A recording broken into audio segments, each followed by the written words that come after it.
आज बहुत चर्चाएं हो रही है भाटी जी, आपने पहले ही सुन लिया, सुधांशु त्रिवेदी जी ने एक प्रेस कॉन्फ्रेंस की। क्यों, क्या हुई? आपके नेता पर अटैक किया। मगर क्यों? क्योंकि आपके नेता क्या कह रहे हैं वो कैसे? मुझे समझ नहीं आया। क्या बात कर रहे हैं? ये जो पूरा कथावाचक वाला विवाद है, ये यूपी में इस वक्त हर कोई इस पर बयान दे रहा है। शर्म की बात। ब्राह्मण वर्सेस यादव हो गया, उसके बाद उस पर बहुत सारे सवाल भी उठे, आपके नेता ने सम्मान, लेकिन इस सब में अब धीरेन्द्र शास्त्री पर अटैक क्यों आ गया भाटी जी? अच्छा, धीरेन्द्र शास्त्री को इस पूरे विवाद में खींच कर लाए आपके नेता और कह रहे हैं इनको कौन बुला सकता है, तो 50 लाख लेते हैं और ये अंडर द टेबल लेते हैं। अभी पता चला। हाँ, मैं सारी बात का जवाब देता हूँ, पूरे विषय को ठीक से समझाता हूँ, कृपया थोड़ा सा समय दे दें। रुको जरा, सब्र करो। जी जी बोले ना। आपने कहा कि ये धीरेन्द्र शास्त्री का कहाँ से सवाल आ गया, कहाँ से ये विषय आ गया। व्यापार सभा की मीटिंग थी, उसमें आज अखिलेश यादव जी व्यापार सभा की मीटिंग के बाद प्रेस कॉन्फ्रेंस को संबोधित कर रहे थे। व्यापार से संबंधित सवाल होने के बाद में पत्रकारों ने ये सवाल पूछा। तो अखिलेश यादव जी ने मात्र इतना कहा है, उन्होंने केवल इतना कहा कि जो कथा कह रहे थे मुकुटमणि यादव, संत सिंह यादव, उस गांव में पहले भी यादवों ने कथा कही है, और क्योंकि वो सस्ते में कथा कह देते हैं इसलिए गरीब लोग उन्हें बुलाते हैं। अब हर आदमी तो धीरेन्द्र शास्त्री को बुला नहीं सकता, क्योंकि वो तो 50 लाख रुपए लेते हैं कथा कहने के। तो इसमें कौन सी बात गलत है? क्या मैं बताती हूँ आपको कौन सी बात गलत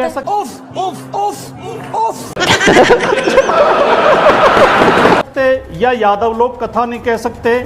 नहीं, पहले पूरी बात। हाँ, बिल्कुल, आप अपनी बात रखिए पूरी, लेकिन मैं आपको बताऊंगी गलत क्या था। जी बोलिए प्लीज बोलिए। मैं कह रहा हूँ, हाँ नहीं, आप बताना। अब आपने इसे जोड़ दिया सनातन से और वक्फ बोर्ड से। वाह, पहली बॉल में सिक्सर। वक्फ बोर्ड का तो कोई इसमें जिक्र ही नहीं है, कोई विषय ही नहीं है, लेकिन क्योंकि आपको हिंदू मुस्लिम करना है, आपको बंटवारा करना है और वो लोगों को के अंदर भ्रम फैलाना, इसलिए उसे वक्त किसे करना है, क्या करना है भाटी जी? जली ना, तेरी भी जली ना। सनातन मुझे क्या हिंदू मुस्लिम करना है? आपने कहा कि हमें हिंदू मुस्लिम करना है, बंटवारा करना है। हम यहाँ बंटवारा करने बैठे हैं, हम यहाँ बंटवारा करने बैठे हैं, और अब भाटी जी आप कहेंगे कि मैं आपको पूरा बोलने दूं, उसके बाद मैं आपका इसका जवाब दूं।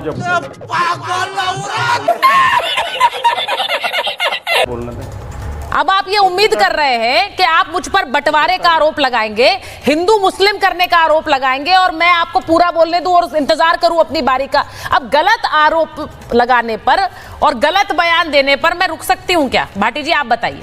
अभी बता दे भाई।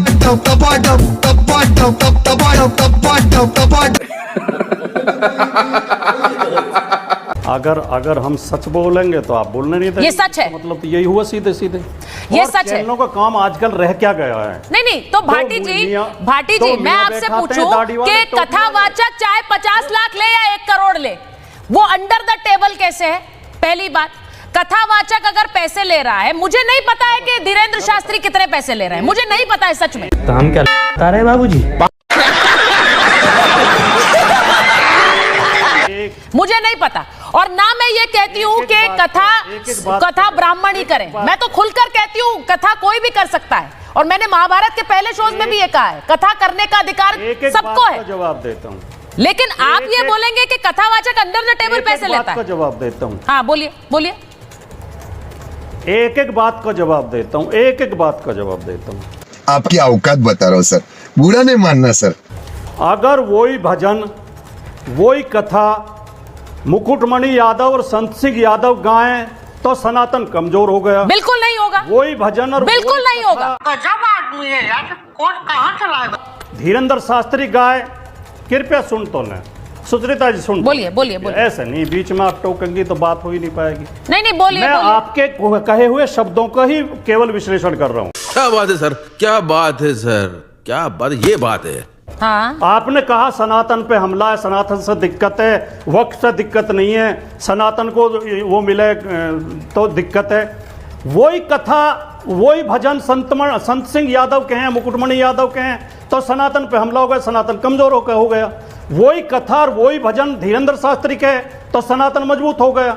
और आप कह रही हैं आपको पता नहीं है धीरेंद्र शास्त्री कितने लेता है। अब देख तू, तो आप इतनी वरिष्ठ पत्रकार, आपको पता करने पे कर बैठना चाहिए। अब देख तू, धीरेंद्र शास्त्री की कथा 50 लाख से 1 करोड़ से कम में होती नहीं है। ठीक है। अब मैं अंडर टेबल की आपको बात बताऊं, अभी कुछ महीने पहले यहीं मेरे घर के पड़ोस में ग्रेटर नोएडा में कथा करके गए थे। अब तू गया बेटा, अब तू गया, देख तेरी औकात मैं दिखाता हूं तुझे। धीरेंद्र शास्त्री, मैं 10 लोगों को आपके चैनल में, आपके स्टूडियो में ला सकता हूं, जिनसे आयोजक ने यह कहा कि आपके घर पे महाराज जी चाय पियेंगे, आपको 10 लाख रुपए देने पड़ेंगे। आप क्रोनोलॉजी समझ लीजिए। 5 लाख 10 लाख रुपए चाय पीने के लेते हैं। ये अंडर टेबल है या नहीं है? जो धीरेंद्र शास्त्री रात दिन पाखंड फैलाता है, मैं आपके चैनल पर चुनौती देता हूं, वो मेरा पर्चा निकाल दे, मैं 5 लाख रुपए इनाम दूंगा। यही नहीं, अभी और सुनिए। ठीक है, अब मेरी बात सुनिए। देखिए मेरी बात सुनिए भाटी जी। अब आपने देखिए बहुत को जो बढ़ावा दिया जा रहा है। अब मैं आपको टाइम बताऊंगी, 6:09 हो रहे हैं। अभी तक शुरुआत में सिर्फ आप बोले हैं, मेरा कोई और मेहमान नहीं बोला है। What's happening? नंगा करके नहला रहा है। आखिरी 2 वाक्य, मेरा और कोई मेहमान अभी तक नहीं बोला है। 6:09 हो रहे हैं। सुचरिता जी, मेरे आखिरी 2 वाक्य सुन ले, फिर आप ही नहीं बुलवाते रहे। हाँ ठीक है, बोलिए। टाइम मत देना, मैं आखिरी 2 वाक्य सुन। बोलिए। जो धीरेंद्र शास्त्री अपनी कथा में ये कहता है कि हमने रावण से बात की टेलीफोन पे, हेलो डियर रावण, क्या कर रहे हो? अरे बाप रे, ये तो धोती खोल रहा है। जो धीरेंद्र शास्त्री हनुमान का नंबर अपने पास होने का दावा करता है, जो धीरेंद्र शास्त्री सीमा पे कब अटैक करेगा पाकिस्तान ये बताने का दावा करता है, वो पाखंडी है या नहीं है? इस पाखंड का विरोध चैनलों को करना चाहिए कि नहीं करना चाहिए? पत्रकारों को करना चाहिए कि नहीं करना चाहिए? या इस पाखंडी को बढ़ावा देना चाहिए? मोगेम्बो खुश हुआ। अब मैं चीज नहीं, देखिए मैं अब भाटी जी एक चीज बोलना चाह रही हूँ, इस डिबेट को ओपन करना चाह रही हूँ। नवल जी इंतजार कर रहे हैं, हर्षवर्धन जी इंतजार कर रहे हैं, आचार्य जी, राजेश जी सब इंतजार कर रहे हैं। मैं फिर बता देती हूँ, 6:10 हो रहे हैं। अभी तक सिर्फ मेरे एक ही मेहमान बोले, राजकुमार भाटी जी। और मैं ये इसलिए बता रही हूँ भाटी जी, क्योंकि बाद में आप कहेंगे आप हमें बोलने का मौका नहीं देती हैं। हाँ, ये कर लो पहले।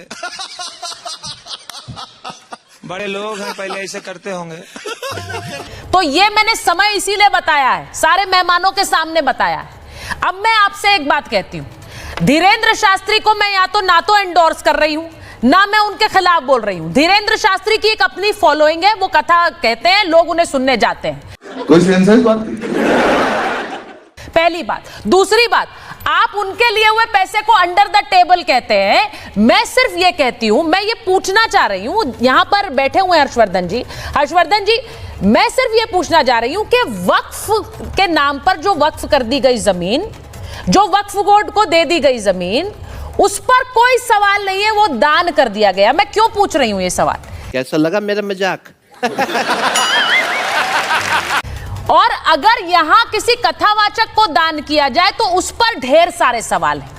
ये मेरा एक क्वेश्चन है, मैं एक आम आदमी की तरह पूछना चाहती हूं। हर्षवर्धन जी इसका जवाब दीजिए, क्योंकि उस पर तो इतने बड़े बड़े बयान दिए जाते हैं कि हम इसे कूड़ेदान में फेंक देंगे। नवल जी बैठे हुए हैं, उनके नेता ने कहा उसे कूड़ेदान में फेंक देंगे। लेकिन अगर एक संत कथा बोलता है और वो अगर पैसे लेते हैं, मैं फिर कहूंगी, मैं क्यों किसी के जाकर पता करूं कि वो कितने पैसे ले रहे हैं? भाटी जी, मैं तो अपने मेहमानों का पता नहीं करती, मैं किसी का जाके क्यों पता करूं कौन कितने पैसे ले रहा है? बस हवा निकल गई। लेकिन वहां पर एक बात बताइए मुझे हर्षवर्धन जी, तो एक मिनट, मैं राजेश जी आपके पास संबंध है? मैं हर्षवर्धन जी से पूछ रही हूँ। हर्षवर्धन जी, इस बात पर यह कहना कि वो अंडर द टेबल पैसे ले रहे हैं, वो तो 50 लाख रुपए ले रहे हैं, भाई आप क्यों लेकर आए धीरेंद्र शास्त्री को इस विवाद में? पहले आपने उसे ब्राह्मण वर्सेस यादव बनाया है, उसके बाद उस पर सियासत चल रही, सब देख रहे हैं, और अब धीरेंद्र शास्त्री नए टारगेट हो गए हैं कि धीरेंद्र शास्त्री पैसे ले रहे हैं। छलना चूतिए।